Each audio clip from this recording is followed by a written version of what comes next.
Вижте какви красиви маски носят пилотинци. Мисля, че заслужават аплодисменти.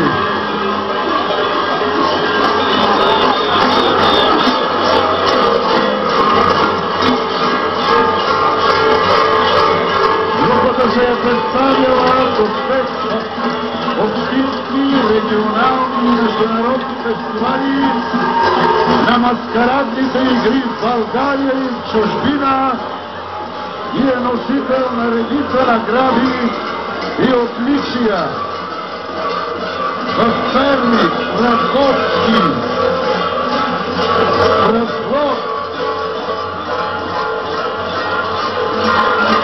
град Струмица, Република Македония. 2010 година е получила диплом за запазване на традицията и награда на волюбващията за ред и дисциплина в групата от 19-ти фестивал град Перник. Знаете, уважаеми зрители, че една такава организация наистина изисква огромна